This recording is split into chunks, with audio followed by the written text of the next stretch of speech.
right, so looking at the next one, again, the answer choices A, B, C, and D show us that this is one of those questions. B and C, again, are basically the same as each other. It's just a question of does nevertheless go before the semicolon or after? And I think it's important that we frame the way we frame this. So it's not just like, oh, where does the semicolon go? It's more like, does the word nevertheless belong with the sentence before, or does it belong with the sentence after? Which one makes sense? Where is the contrast? Something that's really, really, really important is that any transition word, like however, nevertheless, nonetheless, for example, indeed, for instance, in particular, it always compares the sentence it's in with the sentence before it. It doesn't matter if it's at the end of its sentence. It's still the sentence it's in and the sentence before it. So, um, yeah, so like looking at option B, the fact that it's at the end of the sentence and the semicolon's at the end, like it literally doesn't matter. It's in this sentence before.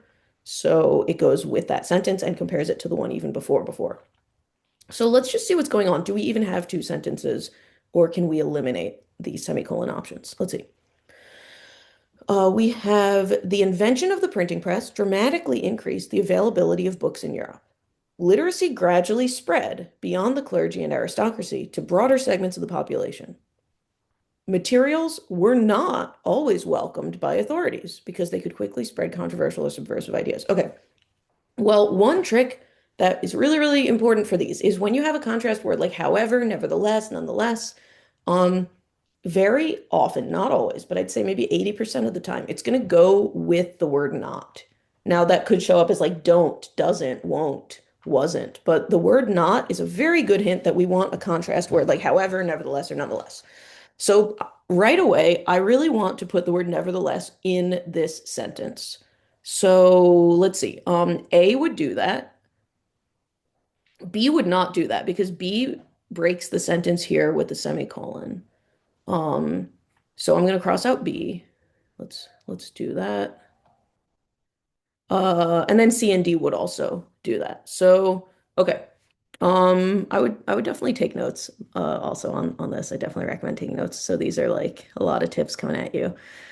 All right, so I like the word not with not nevertheless, so I want nevertheless in this sentence.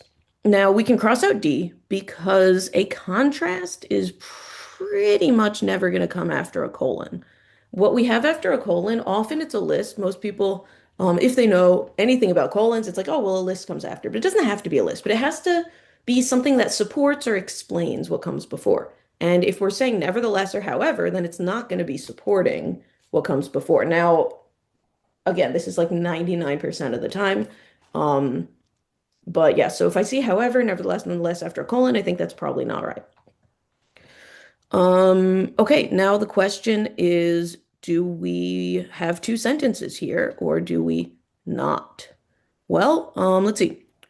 Literacy gradually spread. Okay, we've got a subject, literacy, and spread verb, so full sentence here.